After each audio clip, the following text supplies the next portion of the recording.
On this episode of the WildFed podcast. The pawpaw is a tropical fruit relative. It's super unique. There's nothing else like it. This fruit is like a North American inheritance. It is so exotic, but it's from right here. A buried treasure that's being kind of rediscovered. Lewis and Clark, they ran out of food and they survived on pawpaws for a number of days and we're very happy. You really do hit all of those tropical flavor notes. Strong mangoes in there, pineapple, banana, papaya. But what stands out to me is the lack of acidity in it. They've been breeding for thicker skins on the pawpaw, a more rounded shape so that it fits into the food system more. Why can't I get this in the supermarket, at least as a frozen pulp? It's the name, American Mango. I'm just saying, I know that's terrible. I love the idea of pawpaw, but I'm just saying. No, I like it. It's better than hillbilly banana. Episode 150 of the WildFed podcast. Pawpaws, an American treasure with Michael Judd, is brought to you by Surthrival. When I started Surthrival back in 2008, my goal was to create a supplement line devoted to where I saw the world headed. One where immune systems would be challenged, hormone levels would be stymied, and our ability to adapt would be limited by the chemical and electromagnetic pollution that was becoming a constant. And I believed that nature held the answers. One of the first product lines I developed was our medicinal mushroom dual extracts. Medicinal mushrooms like reishi and chaga have both been shown in scientific studies again and again to be powerful adaptogens and immune system modulators. They help your body adapt to the changing health landscape and fortify your immune system against new and existing threats. In fact, their beta-glucans, complex, non-sweet, non-glycemic sugar molecules, make your immune system more intelligent, improving your white blood cells' abilities to clean up unwanted biological intruders and its own wayward cells. Surthrival's chaga is made from wild chaga mushroom, and Surthrival's reishi is made with organic wood-grown fruit bodies. Both are extracted in alcohol and hot water for a full-spectrum product like no other. Right now and all through September at surthrival.com, our reishi and chaga mushroom dual extracts are 20% off with the coupon code ADAPTNOW. Head over to surthrival.com and use the coupon code ADAPTNOW for 20% off all mushroom products. Again, it's surthrival.com and the coupon code is ADAPTNOW for 20% off all medicinal mushroom products. It's pawpaw season, as you'll soon hear throughout today's episode, and foraged.market is your source for this American treasure. You know foraged.market as the place for buyers and sellers of wild-sourced and specialty foods from around the world. Right now, as the pawpaws are in their final stage of ripening, foraged.market is gearing up for the harvest, preparing to ship ripe pawpaws and frozen puree to hungry folks like you all over the country and world. They've also got pawpaw cookbooks, today's guest Michael Judd's online pawpaw course, pawpaw seedlings, and more. Check out the great landing page they've built at foraged.market/pawpaws to start shopping and to get on the pawpaw wait list. As soon as the Ohio harvest happens, these fruits will start shipping. Don't wait. This is a seasonal zero-sum game, and the pawpaw inventory won't last long. Remember, foraged.market has tons of wild foods, including wild-foraged mushrooms like chanterelles, chicken of the woods, lobster mushrooms, and morels. In fact, if people are foraging it, they're probably carrying it. If you're looking for a great side hustle that's in alignment with your values and passions, consider becoming a seller there as well. The site is foraged.market/pawpaws for America's largest native fruit, and foraged.market for all your favorite wild and specialty foods. I'm Daniel Vitalis, and you're listening to the WildFed podcast, a show about reconnecting with nature through hunting, fishing, foraging, and food. WildFed. Food is all around you. As I record this, I'm drinking a pawpaw smoothie. In fact, I've been eating pawpaws daily for a week now, and while I've been around too many fruits to have a favorite, the pawpaw certainly warrants its place on my top 5 list. While some of the fruits I love, durian comes to mind, are exotic, hailing from far-flung places like Borneo, the pawpaw is a North American native, growing wild in 26 states. But you wouldn't know it by seeing or tasting it. About the size of a small to medium-sized mango with a custardy flesh that ranges from creamy white to pumpkin pie orange, you'd swear it's a tropical fruit. But you'd be wrong, since it is in fact a temperate species. Despite its more mild climatic preference, it still boasts quintessential tropical flavor notes: mango and papaya, pineapple and banana, caramel, and some aroma that I kind of describe as nutmeg, cinnamon, and clove. Unlike so many fruits, it isn't acidic. Rather, it's just creamy like a pie filling or flan, which is why the tropical fruit family it belongs to is known as the custard apples or the Annonaceae. The first time I had a fruit from this family was on Maui as a naive 19-year-old kid who thought he could move to Hawaii and live off the wild fruits in the jungle. And while I quickly learned that wasn't feasible, I did find a sugar apple growing in an abandoned lot behind a building. I recognized it from a Fruits of the World poster I'd seen and was blown away by the exquisite ambrosia of the sweet, creamy flesh.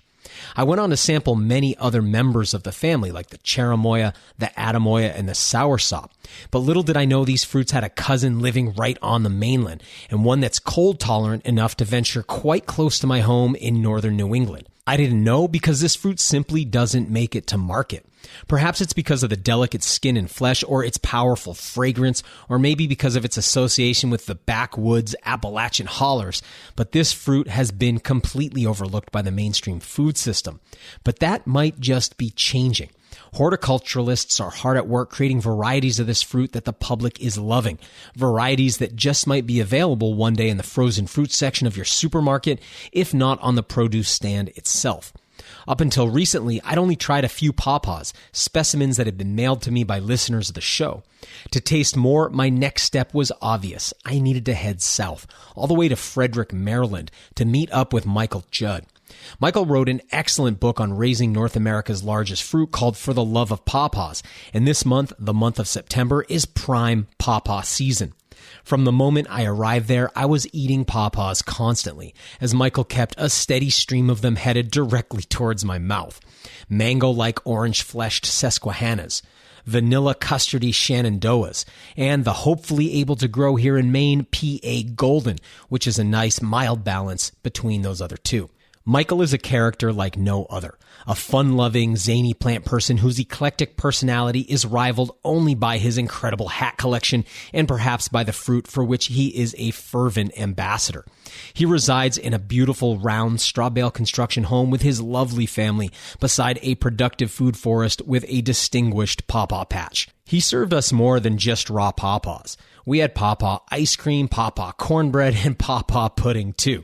And not just our bellies were full, he satiated our minds with plenty of pawpaw facts and legends, and we came home with pockets full of pawpaw seeds and a couple of flats of very ripe fruit, whose aromatic bouquet kept us alert through the 10-hour drive north. Now that I'm home and I've fed my wife and friends some pawpaws too, I'm wishing we had patches of them here in Maine.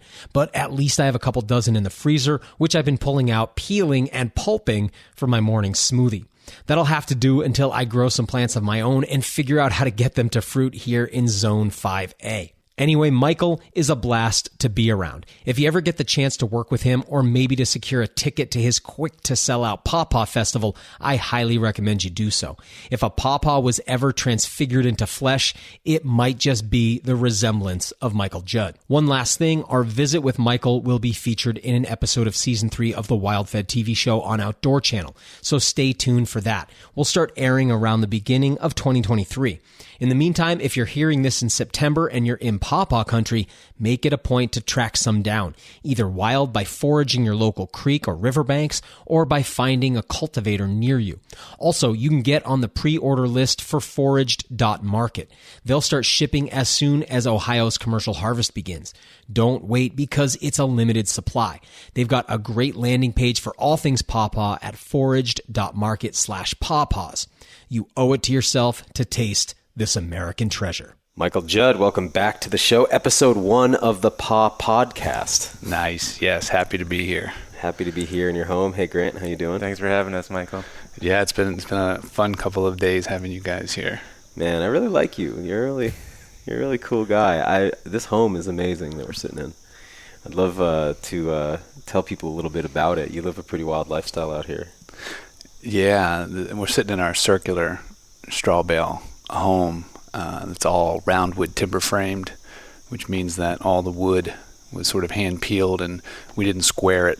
We kept it in the round, which added up to being a lot more work. Oh yeah. But the beauty is worth it. It really shows through. And all the wood in the house is from our land. Most of it storm fallen. I was designing the house when Hurricane Sandy hit and dropped all this wood for us. Right. That was the only easy part. And then we sawmilled everything on site for the roof decking. And yeah, it's just the energy of the place is here in the house. Mm-hmm. It's kind of like it blends with the landscape. Yeah, it's like a temple, and the floors have struck me. It's like, how do you describe the material? Well, it's earthen floor, but it's quite thick earthen floor. But there's like straw mixed through it? Right, so the mix, it's like a cob mix of clay, sand, and chopped straw. But then you're in your final layer. You say earthen floor, and people think about like a dirt shack or something.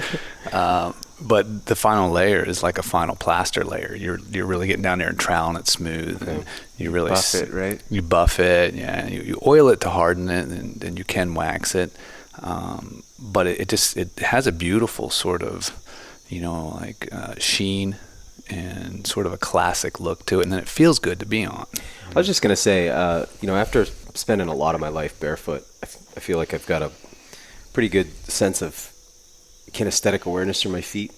And when you look at this floor, you'd assume it was hard like concrete, but I feel that it's got a little resiliency to it, so elasticity to it, so that if you stomp on it with your heel, it doesn't hurt like it would on a pavement or surface that doesn't give. It's got a little bit of yield to it. Yeah, it's easy on the body, and it's pretty durable. It's similar to a hardwood floor where it'll take weight.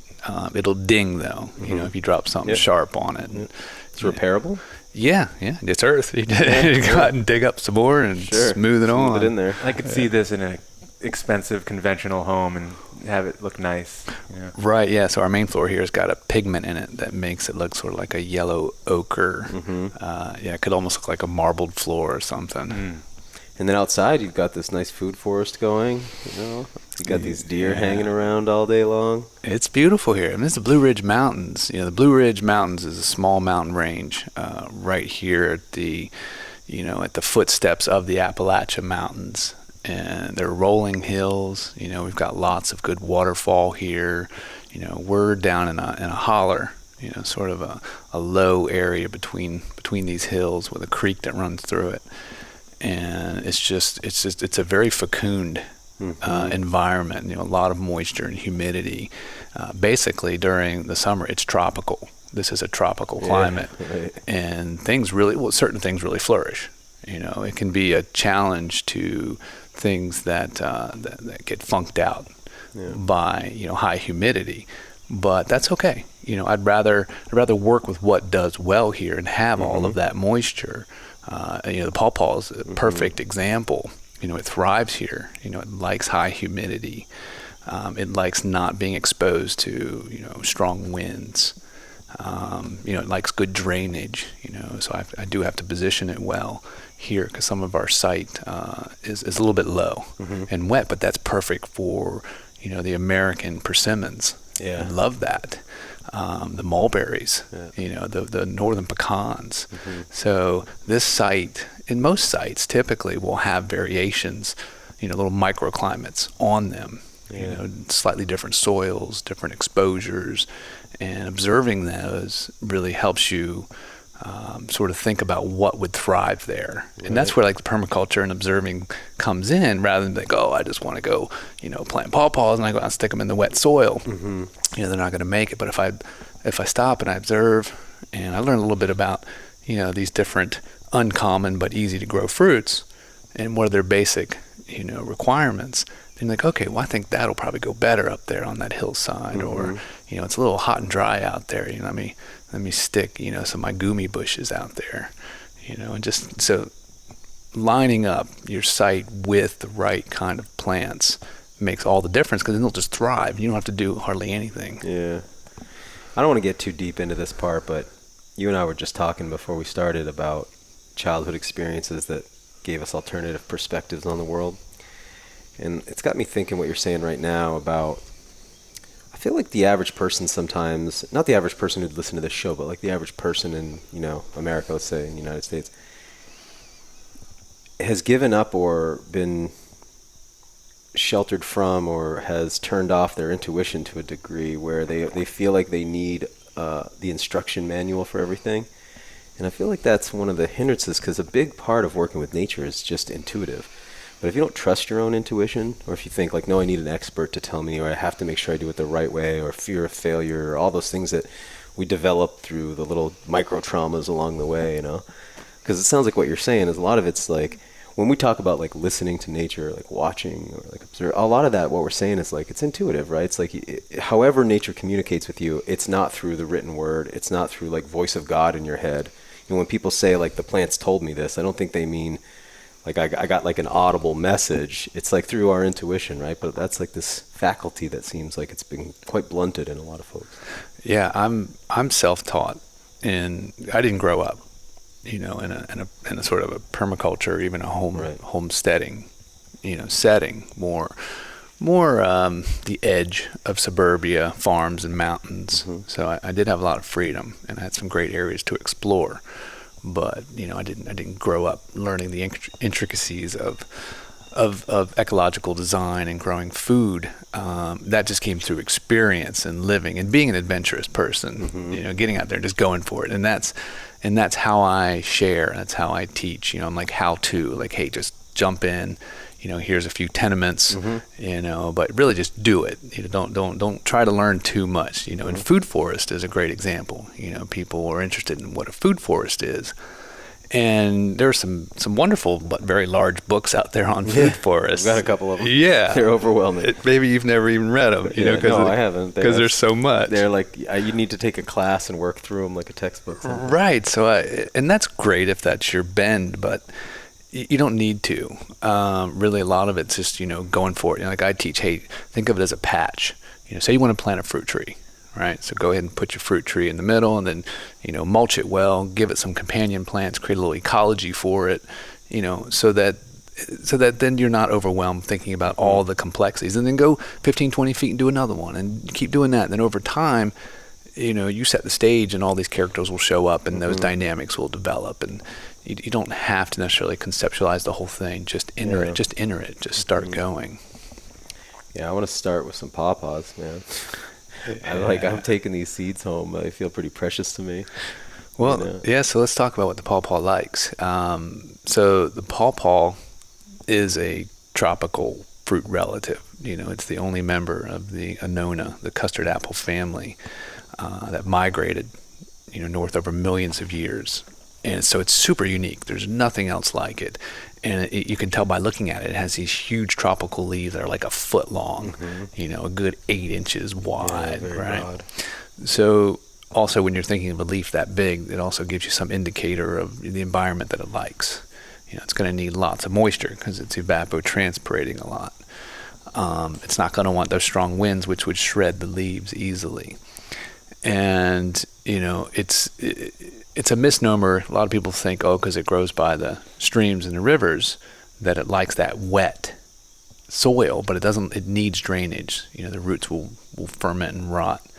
So it needs drainage, but it likes to be near all that humidity. Mm-hmm. So typically on a bank or sometimes, you know, on a floodplain, on the side of a creek or a stream, one side will be a heavier, wetter soil, and the other side oftentimes is more silt and it has a nice draining. Mm-hmm.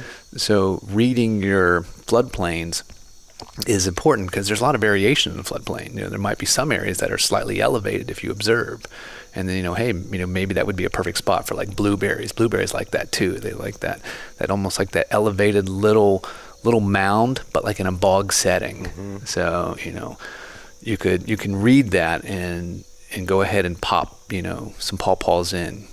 The blueberry can tolerate like really acidic soil. What about the pawpaw? What's it need for pH? It's got a range, I would say typically between 5 and 7, which is pretty broad. You know, getting up to 7.5 is pushing it, but I think if you really loved them up well, they're adaptive species. You know, they're really wanting to work and to move and to expand.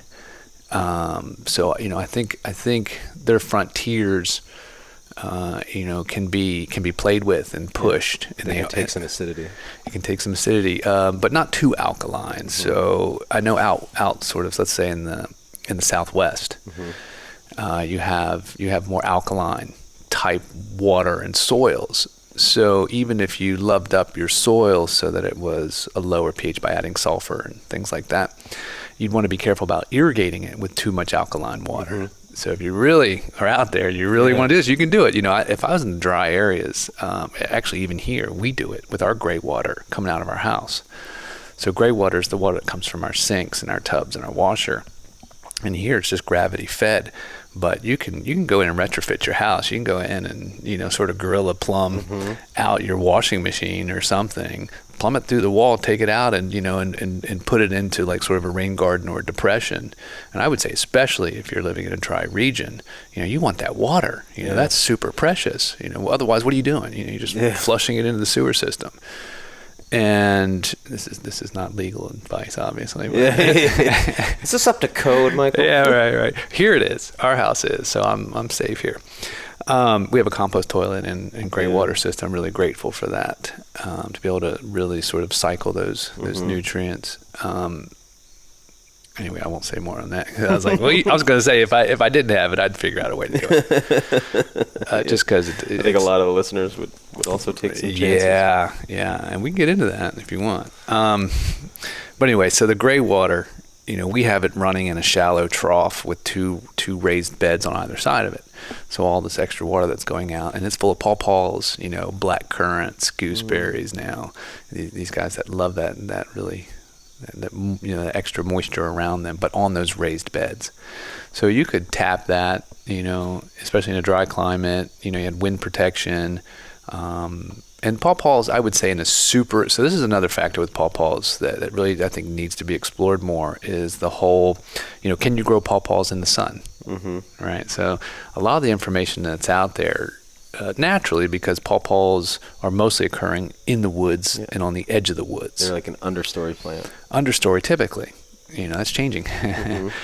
So typically they're understory and on the edge, which is just where they've kind of naturally migrated, I think, just from animals, eating them and defecating them out. But now as humans, once again, interacting with the pawpaw, we're bringing it out into full light, and they're loving it. As long as they have all of that moisture. So I heavily mulch, make sure they're wind protected. And I do other design where I'm doing passive water harvest design on the landscape. Doing swales on contour, hugelkultur beds, sheet mulching, ground covers. So I'm setting the bones in place for the site to thrive with adequate moisture even during drought. Anyway. But so you can pull that pawpaw out into full sun, and it thrives in those conditions, and it's super productive. So your fruit production is relative to your sun exposure. Yep. So deep shade, no fruit. Partial sun, partial fruit. Full sun, full fruit. So it doesn't need the fruit because it suckers, right? Right. So if it has to be dormant on the fruit front for a while, it can still spread and become a bigger patch until something opens up in the canopy naturally. If it was a wild plant. Super adaptive species here, man. It's got many modalities, for grandma spreading it. and grandpa tree over by the pool over there. Yeah. That's the pretty tall tree and out in the open. Full sun. Yeah. That's they got to be sun. 10 inches at the base or so, huh? Yeah, and they're 20 years old. They're about 20 feet tall. And typically if a pawpaw's happy in full sun, 20, 25 feet, and a beautiful pyramid-shaped tree, very, very ornamental specimen, edible landscape all-star. In those regards, where I think they can sort of fit very well into suburbia, and I've seen them in in DC and other areas, and even here in Frederick where we're at, and people's front yards. Oh, cool. Mixed in. So they're very beautiful, and I would imagine you could squeeze them in an HOA too as an ornamental. Yeah. A lot of my favorite uncommon but easy to grow fruits are also very ornamental and can sort of be tucked into the built environment. For sure. It was amazing to taste all these different, you've got these varieties here that are cultivars. So like the horticulturalists have gotten their hands on the pawpaw and the wild pawpaw and developed some varieties that are high fruit pulp, low seed ratio, and it's pretty neat to taste. Last night, Grant and I thought we were done with pawpaws for the day, but right before we headed to bed, it was like, oh, there was 2 really ripe ones. It's like, let's have this really ripe one. And then as soon as we finished it, I look at him, I'm just like thinking, oh, I hope he grabs that other one. And then he does. I was like, yep. But the 2 we had, so I think it was the real orange one is the Susquehanna? Yes, Susquehanna. So that one, that one, just the color of mango inside, like that really dark orange, and then just really bold, rich flavor. And then the second one we ate was the PA Golden. I think it must have been. It's like the white, white, creamy custardy white one.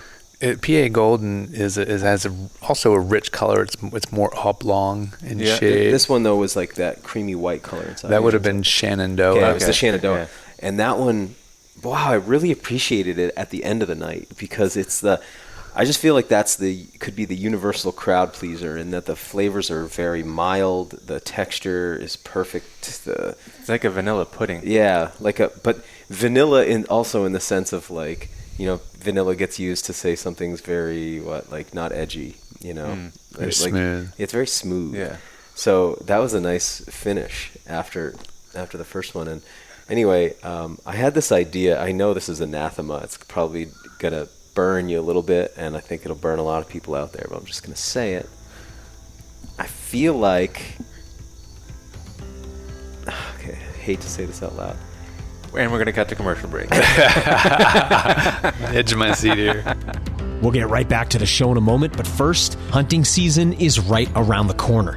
If you dream of being able to successfully and sustainably harvest food from the land, this might be your perfect next step. Learning to hunt can be overwhelming, especially without a mentor. From finding land to hunt on, to developing the skills, to learning to process your harvest and finding people with shared values you can hunt with. The Hunter's Journey is a thriving online course and community with mentors ready to guide you from where you are now to becoming a successful hunter. Their team believes in stewardship of the land, reverence for the species that they hunt, and respect for all people. Many of their students got out on their first successful hunts last season utilizing what they'd learned through the Hunter's Journey. And remember, even if you're not quite ready to harvest an animal yourself, you can apply these same skills to shooting with your camera. The Hunter's Journey has a special offer just for WildFed listeners. Visit thehuntersjourney.com and enter the coupon code WildFed100 to get $100 off the course. Again, that's thehuntersjourney.com, and the coupon code is WildFed100. Now, back to the show. All right. There's certain things like where they're trying to market a fish. It's not selling. Yeah. They come back. Chilean sea bass. Boom, it's flying off the shelves. American mango. I'm just saying. I know that's terrible. I love the idea of pawpaw, but I'm just like, this. Why can't I get this in the supermarket, at least as we talked about, as a frozen pulp, the way I can get acai pulp or something like that? And I was like, because it's the name. It's either, I would imagine people either associate pawpaw with, well, one, there's like, I haven't heard of it, or two, Grandpa. like, oh, that's that old-timey thing. I don't want anything to do with old-timey. But I was like, the American mango. And I don't like the idea, but I'm just saying. No, I like it. It's better than hillbilly banana. Ooh, yeah, that's rough. That's where rough. Every state's got their version, like Hoosier banana. Yeah, that's so funny. The redneck banana. Yeah. What you got? The hillbilly banana from What was it? Frederick. Fredneck, Maryland. Had you heard that before? Yes, I have. We can't figure out why people call it that. This sounds awesome. It's changed a lot. It's changed a lot. When I grew up, it was all farms. Okay. And redneck comes from farmers. Wearing not cowboy hats, but farmer hats. Just ball caps on a tractor all day. So I think it actually comes from the vitamin deficiency from corn eating, though. From really? The vitamin, yeah. I thought it was because the back of their neck was sunburned. No, if you go deeper, there's a thing about niacin deficiency from corn that hasn't been nixtamalized, and then you can get, I think it's pellagra or it's berry. I can never remember which, but there's some skin issues that develop from that deficiency. Well, they should have eaten pawpaws with their corn to balance it out. There's a lot of niacin in pawpaws. But tell us again, what have been the hindrances to getting this thing to market? I mean, one of the big ones is obvious that when these things are ripe, they are very delicate. Yeah, I think that's one of the biggest things, because our industrial food system, commercial food system now is all about shipping and long shelf life. So the foods are being bred for that. And you can tell, by the flavor of a lot of the foods. I lived in Latin America for 20 years and grew, all kinds of amazing, mangoes and a lot of the custard apple family relatives, bananas, and like eating a mango or even just a banana down there is a totally different experience than the stuff that makes it here. It's like cardboard. You go to the average supermarket, there's usually that little section around the bananas where you can get, they love mangoes and star fruits and papayas and a handful of things that if you know these fruits in their prime where they grow, what a joke. I mean, you got to be pretty desperate. We recently had the experience in Hawaii of getting really good dragon fruits. And I had never had before and haven't had since. And I'm just But we were there with a friend. Our friend was is living in Honolulu. Yeah. Now, he'd only had, even in Honolulu, those store-bought ones. They have the white flesh inside. And he's like, I'm good. Those are gross. And it was like, no, you got to try this one. They're dripping that like magenta. Yeah. They have that magenta flesh, and they were sweet and perfumey and fragrant. And he was like, oh, that's what it's about. So I feel like a lot of fruits people just don't know. And I could picture a pawpaw being sold unripe, never ripens. Super, super bad experience if they went down that road. Right. Interestingly enough, KSU, Kentucky State University, has been doing a lot of research focused on the pawpaw. They're kind of the university that's really done the most for it. And being a land grant, they are focused on how to make this commercial. And so they've been breeding for thicker skins on the pawpaw, a more rounded shape. So that it fits into the food system more. Just that bean shape makes it awkward for the... Yeah, right. So but even so, they're still working with such excellent genetics. So far that no one's bred out, the pawpaw, to a point where it's boring. Who knows? In some years to come, I would, the way humans are acting, I wouldn't be surprised. But I think it's because it largely doesn't fit into the food system. But I also think it's just demand's not there. Like the interest. Because if there's demand, we would find a way. Like durian, right? Like so durian. It comes from Southeast Asia, but I can go down to my grocery store down here, like my Asian grocery store, and I can buy it in the freezer section, in sections. I mean, why couldn't you go, easily buy frozen, pawpaw pulp, And I think that's coming. I think that would be the first thing that we start to experience more in the markets. But was there demand for acai, or did they put acai in the supermarket and that created demand? They probably did that whole superfood thing with it, I and think pawpaw like is a superfood right, too. No, I mean, no question. What is a superfood except a natural food? They're all super. I feel like, I feel like if it was put in front of people with the right marketing, that'll create demand. I don't know if we're going to grassroots get the people shouting down big industry to bring the papaya. Yeah, I don't know. You work on that. I'll work on the marketing. Yeah. Would you put it in the freezer with or without seeds? Without, for sure. It's just hard to get like the nice uniform shapes of flesh after you've picked through the seeds. Right. The seeds, it comes out more like a... You could reblend it. You could pulp it. You could blend it. Maybe put a little bit of lemon in there. Keep it from oxidizing. And then like recube it, you're saying? Like reshape it? Yeah. That thing the Japanese have done by, the square watermelons. You seen that?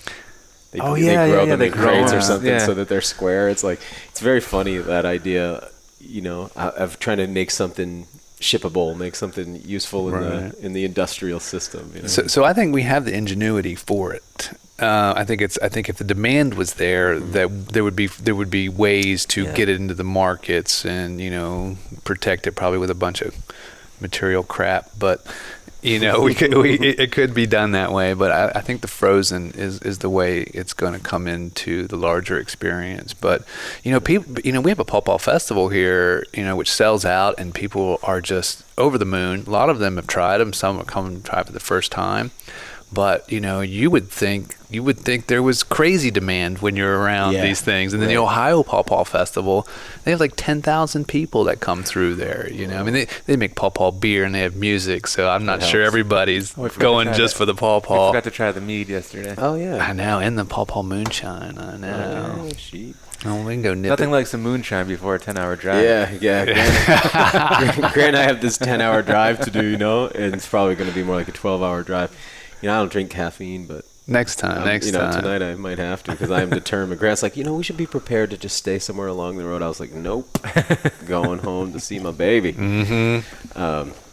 Our buddy Brian, my buddy Brian's coming out to the Pawpaw Festival. He's super excited. And, I feel that enthusiasm from the same thing like what you're saying. I have like a different friend pool than the average, so my friends all think Pawpaw is amazing, and you start to get that sense like, oh yeah, everybody's into it. But do you encounter many people that try it and don't like it? No, but there definitely are some that don't like it, and almost always it's the texture. Mm-hmm. It's not the flavor. No, I mean, because it's so tasty. I mean, like the select ones. Mm-hmm. So pawpaw's not a pawpaw. It's not a pawpaw. A wild pawpaw could be, not necessarily the most pleasant experience, depending on the state it's found or picked at. Soil, I'm sure genetics. Genetics, could be bitter, it could be all these different things. But if you have like the cultivars that we've been eating here, picked in at their right ripeness, the aromatic flavors are very sweet. They're very smooth. They're very tropical. I mean, if you like any kind of tropical fruit, you're probably gonna like the pawpaw, but it's typically the texture. And it's a texture thing for people. I don't get that part of it. It's like the texture is like you crack the top of a creme brulee as soon as you're into that puddingy stuff inside. That's the texture to me. Like that, maybe people love avocado. It's a kind of a similar texture. It is similar, yeah. So I don't know. I was reading one of these books, other pawpaw books recently, and it was talking about how culturally we've become accustomed to eating crispy, hard fruits mostly, or very soft, like the stuff we're talking about, the stuff that's in the markets. We're eating what is sold to us basically at this point, and so like the pawpaw, like eating custardy type foods is falling out of the the cultural norm. Yeah. So it's like, it's a little too weird for people who aren't eating those things. I like weird. And the plant industry market is dictating what people are planting and when they plant it as well. Yeah. What works with the greenhouses and their timing, because one of the best times to plant, especially perennials, fruit trees, bushes, nut trees, is in the fall and even going into winter is the sweet spot for planting. Yeah, but in the fall, because, even after trees lose their leaves, they'll still have some root growth. The earth is still warm from the summer. It's still warm and it's still active under there to a degree. Versus spring, where you're still dormant, but there's not going to be any root growth until things warm. Right. So if you can plant in the fall, you're going to get a little bit of establishment. After a transplant shock, it's going to start sending out just a little bit of root hairs, just to kind of start saying, okay, this is my new home, right? And then at some point it probably will, slow down completely. And then in the spring, it's already clued in, as the season is coming along, it's just naturally going to smoothly wake up and move into the spring. Whereas, as a human, we're out there saying, oh man, when do I get out there? Is the weather right? And then you're sticking your tree into, a cold, often, wet soil. And that's a larger shock. Mm-hmm. It still works, obviously, but, I see so many more benefits to fall planting, and I try to encourage people to learn that and to know that. But the industry isn't really, the industry's not really selling stuff in the fall, and people aren't even, really, there's not much demand for buying. Seedlings you're talking about. Seedlings, trees, yeah, for perennials. And then in the spring, a lot of times, like the mainstream nurseries and stuff, are pulling stuff out of their greenhouses, and they want to wait, So I like to plant. If I'm going to plant in the early part of the year, I usually start planting in February. and March. Those are my two favorite planting months. April's okay, May's getting late. And May is typically, mid-April and into May is when, the box stores are bringing stuff out of their nurseries, their greenhouses, and starting to sell them because that fits their schedule. Late in the season. But it doesn't fit the plants. It doesn't fit their health. So it's like when you start to learn about how plants work in those windows, obviously you work with them, but then you see how the industry is working differently. I think it's similar with the plants and the food, and we're just kind of operating by the system. Yeah, sure. It's like natural time if you ran a sundial versus the time on your clock. Like they get pretty out of sync. Natural time and civil time. It's like that. When he said planting in February, I'm picturing back home. It's like the that's here. Like ice on the lake is 5 feet thick. The snow's like up to your chest. That's here. When you're planting in the fall, are you planting bare root or? I will. Potted. I mean, I like bare root. Typically, bare root, if it's grown well and handled well, has a lot of advantages over being something grown in a pot. Being stuck in a pot, plants, they typically they're root bound and then they get dry stressed. They go through quite a bit of stress in a pot, typically. So I don't like to hinder, especially the early growth of a plant. It's kind of like a kid, if it didn't quite get the right conditions, it's never really going to be its full healthy potential. Same with a plant. So ideally, you're getting whole root systems that are really healthy. And so when I grow things out in my garden beds, my nursery stock, and I dig it really well, dormant, in the fall. I also do it in the spring. And I transplant that really well, then those roots have had minimal damage to them. They haven't lived a stressed life, so getting the timing and the right conditions sets the stage for really successful establishment and growth. Things take off. And to follow up on what I was saying about spring planting and versus fall, so the fall planting will be more drought tolerant the following year. Because of that little bit of root establishment going into the winter and then just being, cued in for the whole season to come, it will have more access to more moisture and establishment than a spring planted. And if you're going to have a drought that first summer or dry period, which is the most challenging season for something that's been planted, is the first year in the ground, that fall planting will also help those, establish and survive better.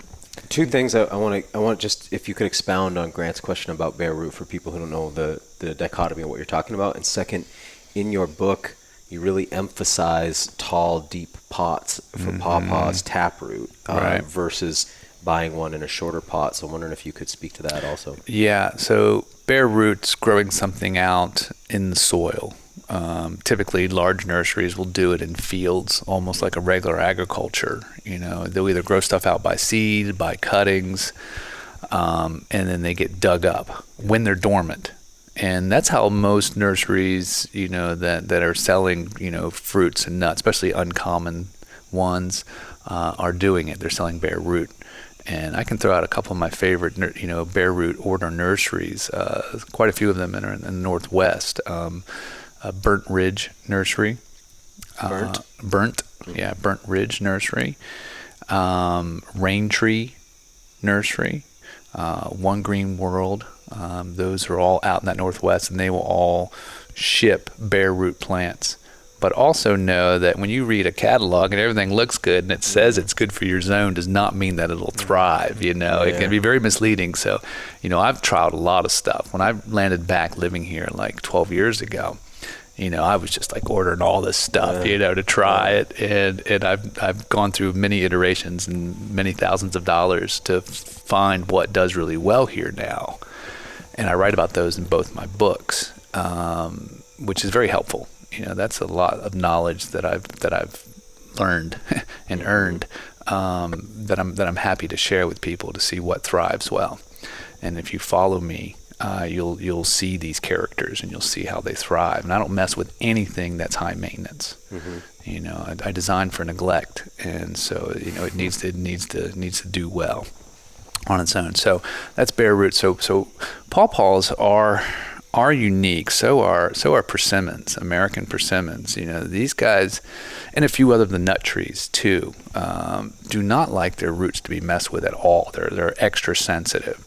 Now the pawpaw has a fleshy root, especially when it's young. Like you could just just slightly tap it and it'll break. Wow. So it's kind of the exception where typically, it's better to get it in a pot. I happily will grow them bare root, or what I'll do is I'll get big pots. I'll get like these, I don't know, let me guess what they would be, like 10, 15 gallon, pots. And I'll grow my seedlings out in that. I'll grow 30 or 40 in this huge pot, which has a lot of benefits because it's got a lot of root space, has extra moisture in there, and then come the fall, I'll tease them all out, and that'll be a bare root where I don't really have to dig them. Yeah. And then I'll either repot those, or ideally I plant them right away. So with the pawpaw, I encourage planting it the first year you grow it. So you germinate that seed in the spring, and then you plant it in the fall. If not that fall, that next spring. If you're gonna carry it over a whole second season, in a pot, you really want to make sure that you've got a large pot or a deep pot. Mm-hmm. And even if you're just going to grow them in a single pot for just that one season, I recommend at least 12-inch deep pot. Mm-hmm. And these are typically what are called tree tubes, or tree pots, and they're long. They're only like 5 or 6 inches, wide at the top, but then they come in these different lengths. And so I recommend, like a good 12 or even 14, depending how long you're going to leave it in there, because the pawpaw sends down a deep taproot. A deep taproot right away. It actually sends out a 9-inch deep taproot before it even sends up a shoot. Oh, cool! Right? Yeah. So it's really got this energy for a taproot, which I like to honor. And make sure it has its full expression. Yeah. A lot of people are growing them in air prune beds, which are basically sort of these large boxes that have a wire mesh at the bottom. And they might have 10, 12, 14 inches of soil as well, or less. And when the roots get down to the bottom of that mesh and they start to come out to the air, that kind of prunes them, literally. So they say, oh, we're not going that way. Mm-hmm. And they'll push out more lateral branching. They'll get more fibrous branching. And a lot of people are having success with that. For me, I like to design for neglect. I have a lot of things going on. I like to grow my pawpaws where I don't have to maintain them hardly at all. I don't have to water them. So I grow them in those big pots or those deep pots. I have them in a shade house that has thick straw and mulch and wood chips on the floor. And with our consistent rains here, I don't water at all, which for someone growing something in a pot to say is really phenomenal. Yeah. But if you're willing to be out there more, I think air prune beds can work, and then those have the benefit too. You can just literally pop the side off, and then you can start teasing all those roots out. Right. And then typically people would repot those and then sell them or let them go another year. But when it comes to trees, I recommend buying small. You're really shopping for root health. You're not looking for that big tree. Right. If you go to a nursery and you see like a really nice looking tree, it's probably been in that pot way too long. Mm-hmm. You want to comes out a big ball. Yeah, like all root bound in there, but the top might look really good. Yeah. But the stress that it's received will start showing up a year or two later. It'll be more disease prone. Insects will nail it more. It'll just be more deficient. Mm-hmm. So what you're really shopping for is root and root health. Which typically for trees is, something that, again, within the same year of germinating gets put in the ground. The total sweet spot is direct seeding, which means you put the seed in the ground and you never mess with it. Whoa. Those will be the strongest. Those will grow the strongest. Those will be the most resilient. And that's happening here on our site because the raccoons and the opossums and the bears and the foxes and some humans too are like tossing their seeds, pawpaw seeds and persimmons, and they're popping up, and I'm just going around and just regrafting them. So they've never been dug, and they just pump. They go awesome. I mean, the growth on them is insane. And so you're taking the wild rootstock that established themselves from seed, and then you're grafting on those known varieties. With the American persimmon, yes. The pawpaws here are all coming from our select stuff, or from the Pawpaw Fest. Like I've seen some, just growing in full sun. So this is another thing with the pawpaw is that it's across the board. Just about said that you have to grow your pawpaws in shade for the first 2 years, and that's not a bad recommendation, but in certain circumstances you don't need to. I have multiple pawpaws here, mostly ones that have grown from seed on their own in full sun with no issues with photosensitivity or light on them at all. Now, since they do need and like a lot of moisture, I think, it's not unwise to say, hey, go ahead and shade them. Shade any tree that you're not properly, giving, a moisture to. But it's not necessarily a photosensitive thing, So if we go home with some seeds and germinate them, plant them inside. Can you back up? The first thing is going to be to put them in the fridge for a few months. Right. So maybe we keep our seeds through to the spring, germinate them in the spring. So pick up there. You could do either one. So basically, you're just giving them the condition that they would go through naturally, which is a winter and about 90 days of cold. We call it stratification for seeds, and the easiest way to do it is to stick them in your refrigerator. So I clean my seeds really good. I make sure I get, every little bit of flesh off of that. You could go ahead and put it in like sort of a, like a hydrogen peroxide or something, just to kind of make sure there's nothing funky that's going to grow on them. And then I'll put them in a Ziploc bag. And typically what I'll do is I'll just like spritz the bag or put water in it and dump all that water out. And that's all the moisture I typically need when I have a lot of seeds anyway. I won't put like a paper towel or something in there. I mean, you can, or you can put them in damp sand and all this stuff. But what you want to be careful of is there's not going to get funky. There's not going to be something in there that starts to get moldy on you. So I find I clean them well. I'll just stick them in a bag and make sure that, I'll check on them every now and then, make sure there's some moisture in there. And then leave them in the refrigerator. But I'll leave them for longer than that. You can leave them longer than that. I usually come and start digging my seeds out mid-February. And in my book, my For the Love of Pawpaws book, I really explain a very easy way to germinate your seeds in 14 days flat. And you can do it in total darkness. You can germinate the seeds. I mean, they can be their process of germinating in 14 days on a heating mat is the quickest you'll get. And then what it does is it's sending out that root, and it'll send that root out for another 6 weeks before it starts to send a shoot up. So I grow them in total darkness. I don't have to worry about them. I stick them in the boiler room, in my mom's basement. I don't worry about it. I forget about them. And and then about 2 months later, from having started that germination process, I'm in mid-April. Perfect time here. I'll pull them out as they're just starting to send up those new shoots, and I'll stick them in the shade house or in a semi-shady spot.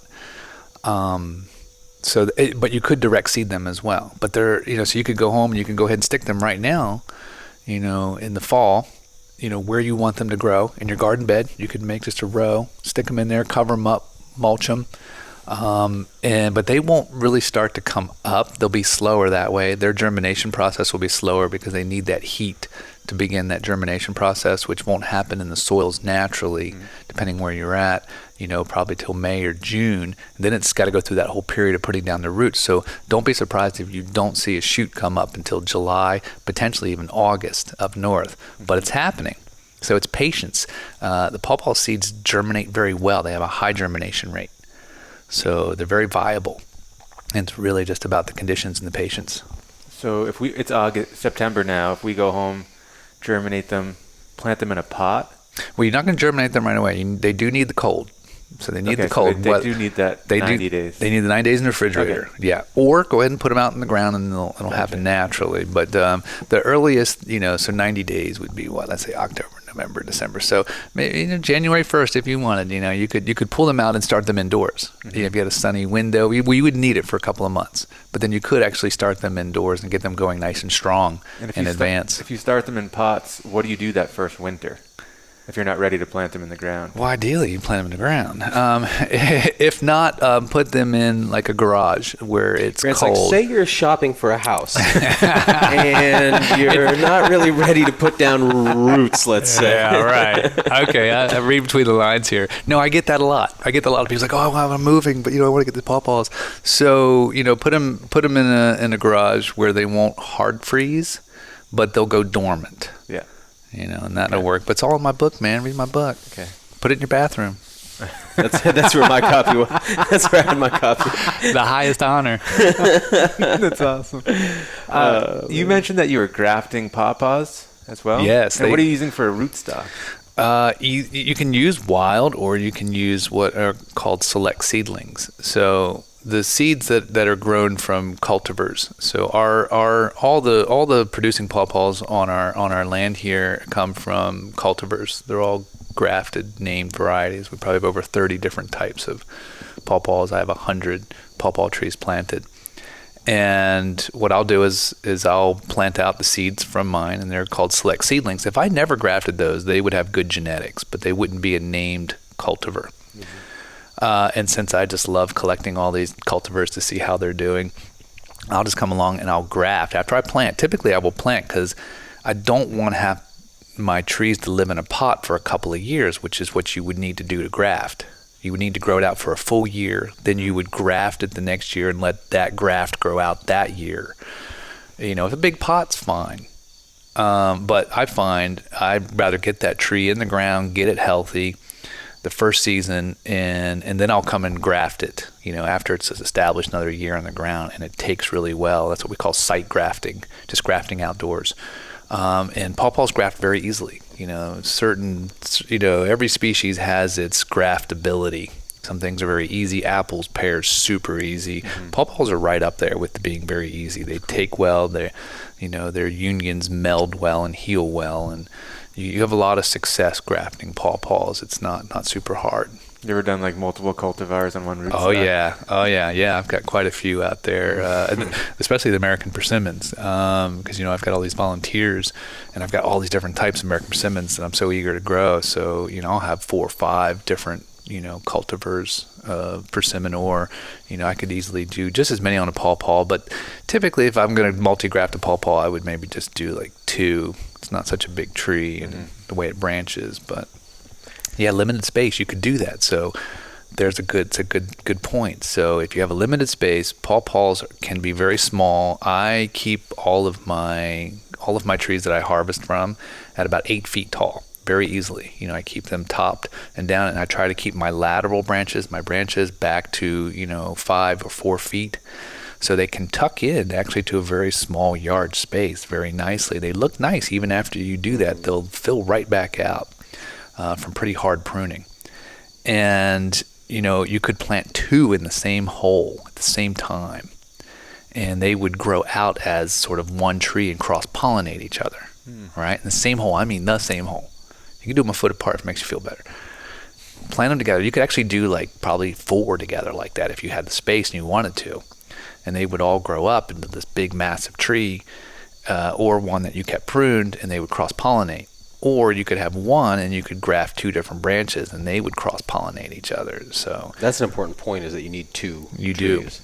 Do genetically different. 2 genetically different, which is any 2 seedlings. Period. Even 2 seeds from the same fruit will be genetically different enough to pollinate each other. So how are you handling with your known varieties? How are you cross-pollinating them to make sure that they're not getting so they could get the pollen? Let me make sure I understand this. Let's say you plant a Susquehanna. Then it needs still to be pollinated by some outside genetics. You still get a Susquehanna fruit? No. So the Susquehanna fruit comes from cloning it. So if I wanted the exact genetics, I would take what's called scion wood. I would take the tip of the branch from last year's growth in late winter. Mm-hmm. So in February, March. Pawpaws wake up late. They're really smart. Yep. They've adapted. And I'll take that last year healthy growth, and that'll be my scion wood. Yeah, that you're going to graft on. That's the clone. I'm taking the exact clone from Susquehanna, and I'm allowed to do that because Neil Peterson said I could. Right. And then I'll put that in a Ziploc bag, a little bit of moisture, and I'll put that in the refrigerator while I wait for the trees to wake up. Mm-hmm. and then I'll usually wait till it's warm enough. Grafting usually goes best when weather's warm. A lot of people jump the gun. Typically, it's better to wait. So then May, typically, I'll come out and I'll pull that cyanwood out that's been kept dormant in the refrigerator, and I'll take 1 or 2 buds and I'll graft that onto the pawpaws. And if whatever I graft that onto, and once that grows out, that'll all be Susquehanna. Right. But it's still going to need pollen for the flowers. It needs pollen from another character nearby. So let's say I have Shenandoah next to Susquehanna, and so they'll pollinate each other. But if I grow the seed out, from that Susquehanna, it's going to be a mix. It's going to be half Shenandoah and it's going to be half Susquehanna. Right, that's what I'm saying. So the fruit itself will be true to the scion wood, no matter how it gets pollinated. It's the seed in there that's the mix of the two genetics. But the fruit won't be altered by different. Correct. So you could have a wild fruit pollinate your Susquehanna, and it's still going to be a Susquehanna. It's just that seeds aren't. Got it. That's really cool, man, to think about how that works. And the seeds are a little bit different from that cultivar. Yes, there'll be a mix of the parents. But I'm saying, if you take a seed from a Susquehanna and plant it, it's not going to be exactly true to that, but pretty close. You were saying? It'll be like it's 2 parents. So, which is good because it's pretty what we call true to heredity. True to seed. Different species have a variation of how true they are to seeds. Like apples, for example, the classic example. You might grow out 10,000 apple seeds to get one as good as its parent. Hold on, Grant just needs to say it. Let's just extreme heterozygosity. Thank you. Nice. Nice, extreme. So somebody mentions apple, if we're walking and somebody's like, "Oh, I wonder what apple tree this is," and we're in the middle of nowhere. I'm like, "Well, it's quite interesting, actually." He just has to say extreme. My girlfriend just rolls her eyes. Just the apples came up. I just wanted to get it out of his system. Classic. So pawpaws are actually quite close to their parents, which is why it's good to get seeds from orchards or places that the cross pollination is from all good genetics. So even if you find a good pawpaw, out in the wild, if it got pollinated by, a little dinky, fruited one next door, you're not necessarily going to get that same grape, but you could take a scion wood from that great pawpaw that you found, and you could graft it, and you would keep the exact characteristics of that one that you love. I've always been, as a forager, I've been resistant to horticulture because I just love the idea of wild things. And when we were in Wisconsin recently with Sam Thayer, he had this orchard, and he's really into the horticulture side of it. And he just kept impressing on me, but why would you eat off of like a not so good raspberry when you have a really good known raspberry?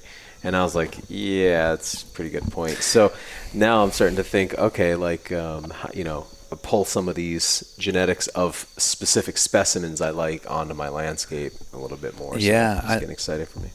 And I think that's where we as humans, really shine in the ecosystem, on the planet. What's one of our ecological roles is as sort of propagators and helping, create these new combinations, for everything, it's not just us, especially when you're talking about perennial fruits.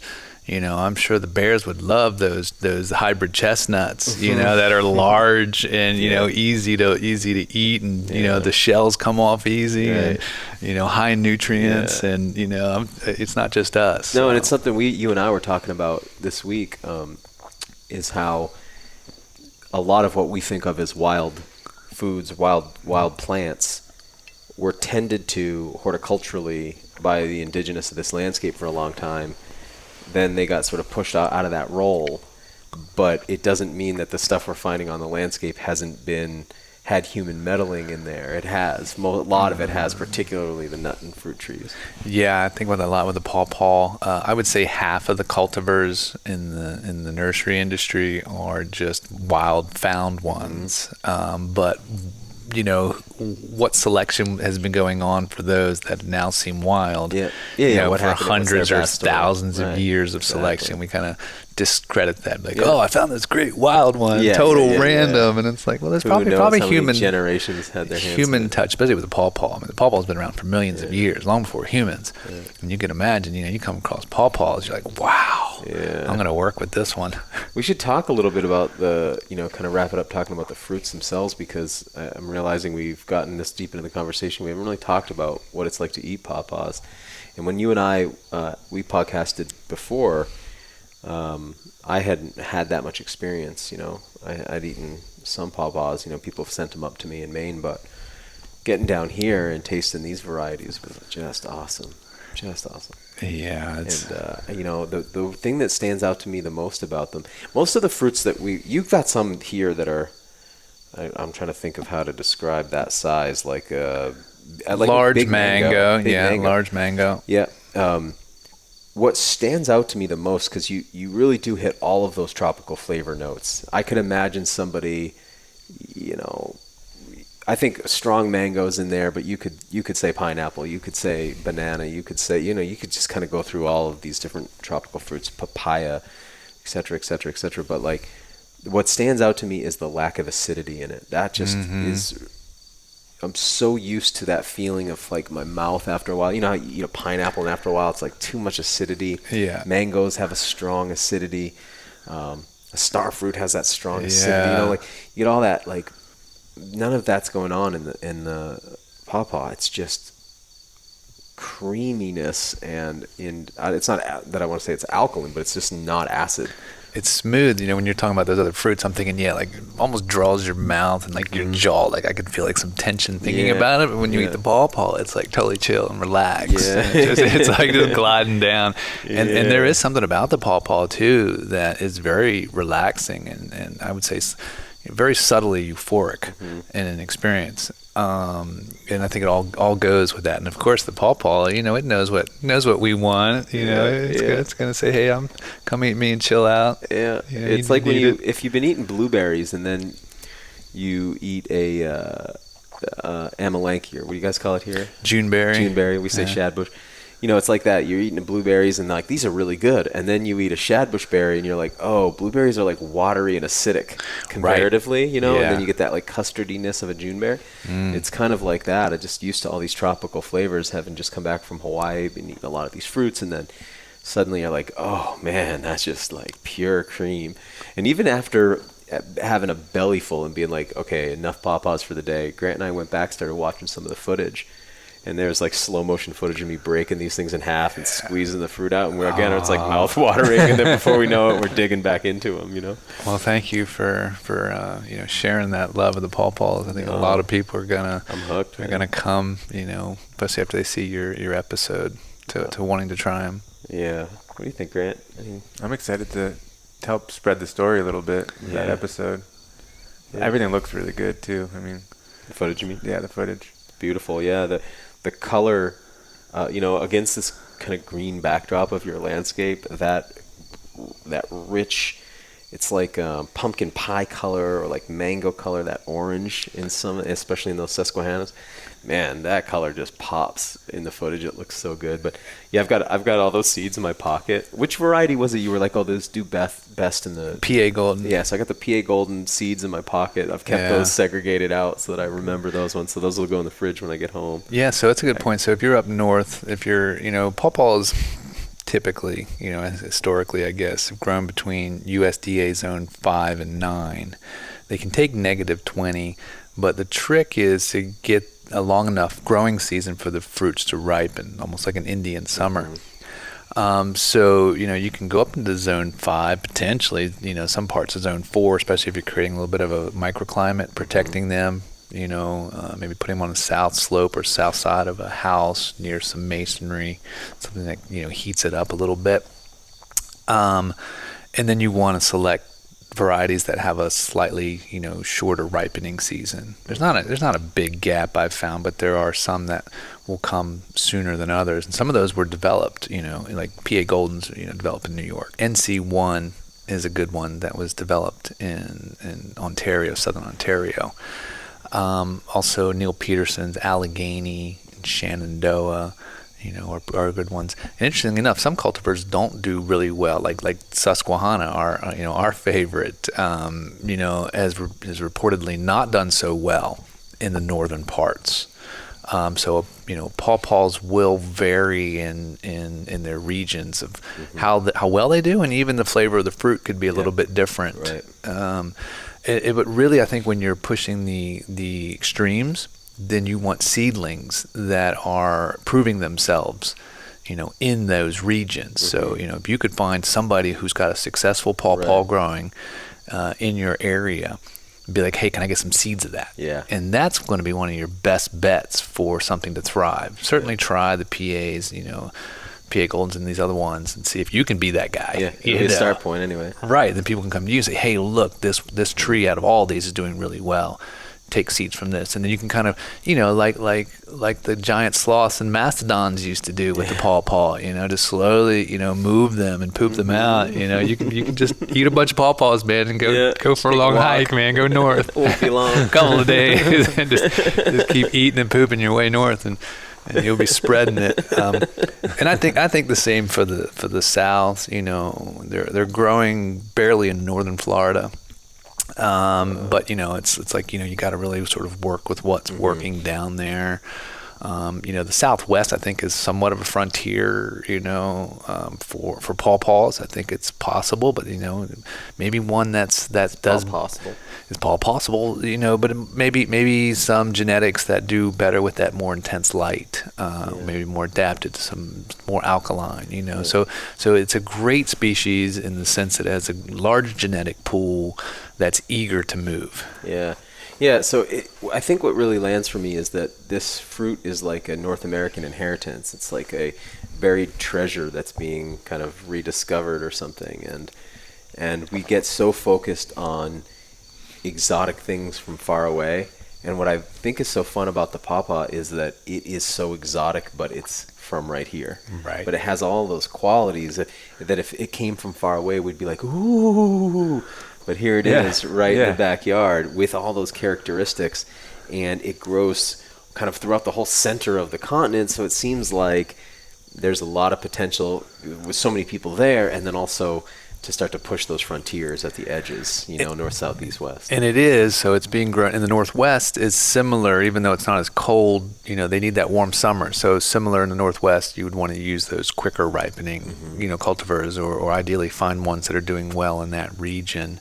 You may not get as high a productivity, but people are fruiting them in Oregon, and in that region, California, quite a bit around the Bay Area, and I just heard someone was growing them in LA, so I've got to follow up on that. But they do need some dormancy, or at least historically. And again, that might be something that it keeps adapting and changing, And they're growing up. Europe's going crazy for pawpaws, man. Like they're going all. I mean, there's big nurseries popping up and people spreading them out. There's a whole pawpaw mania, especially in France and Germany and places. There's and Japan, South Korea.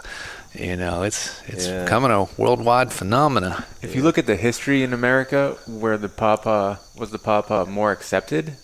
Oh yeah. I mean, there's all these different stages of our history, but native peoples. I mean, they were here long before people, right? They've been around 50, some million years at least.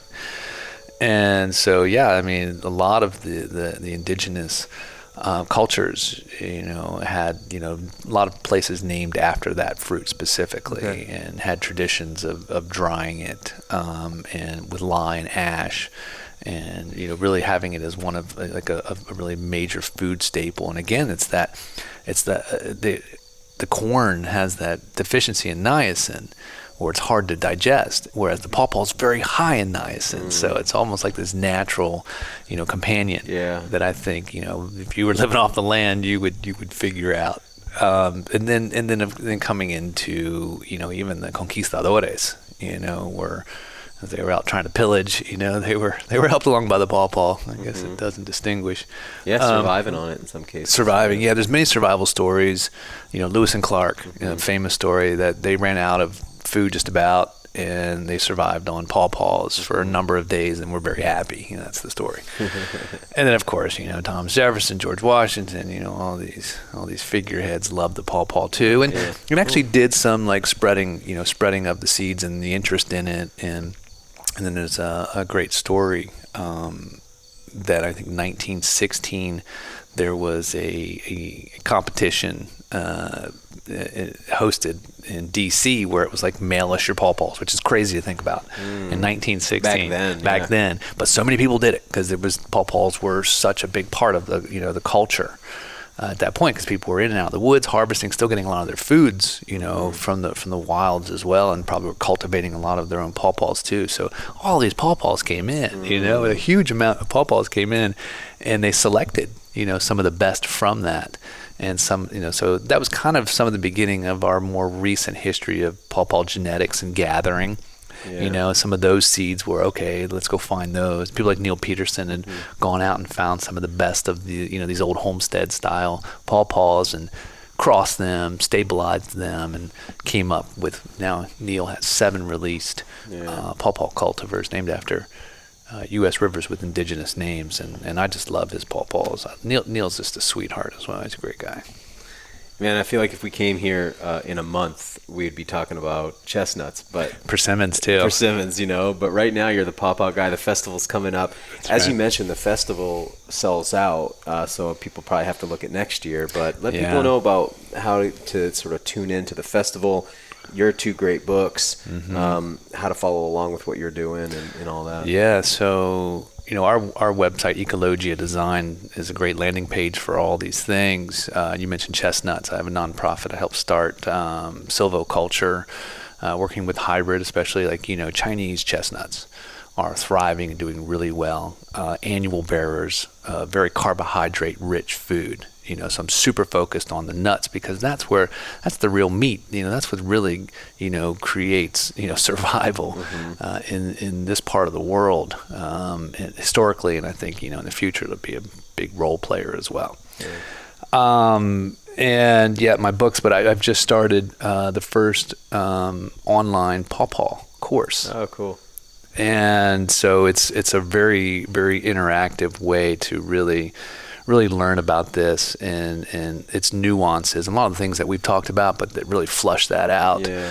And I've got a lot of great illustrations and video and so this is images. Like if you want to learn to grow and everything. So I mean, you could you want to grow, or even if you're just a foodie and you want to know how to harvest or where to get the good fruit and how to process it. There'll be also recipes and working with the pawpaw. The recipes you made for us were awesome. Yeah, it's not hard with the pawpaw. So I'm really sort of now focused on the online course development, both, now I've got the Pawpaw one out, it's out there now, and I'm going to start working on other, I think I'm going to do like an uncommon fruits, for the mid-Atlantic and beyond, because I have all these other loves that do really well. The jujubes are freaking amazing, here, and you mentioned the juneberries, the elderberries, the aronias, the goomies, so many great fruits that are easy to grow. Yeah. So I'm going to start focusing my energy into the online courses. Can you find the course at the Ecologia website as well? Yeah, okay. You land there and you'll see a little bit of everything, and you can put your email in there, and that's how you'll hear about things like the fest and a few other happenings that we have throughout the year. Yeah.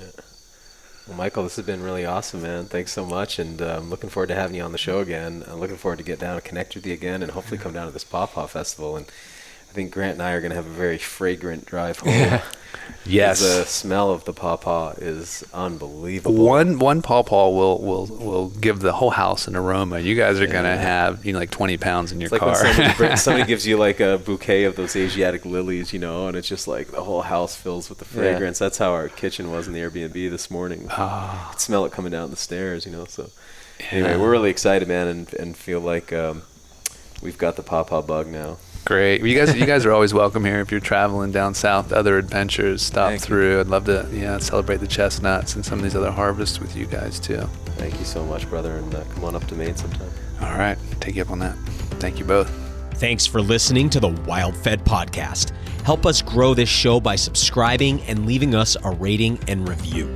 It ensures better rankings and more advertiser interest, which translates directly into better shows, more awesome guests, and a constant stream of fresh, new content. Have a question you'd like answered on the show, or a hunting, fishing, or foraging trip you'd like to host us on? Email us at info@wild-fed.com. If you still haven't seen season 1 of the WildFed TV show, you can go to myoutdoortv.com, grab yourself a free trial subscription, and then check out all 10 episodes. Season 2 of WildFed premieres on Outdoor Channel in early 2022.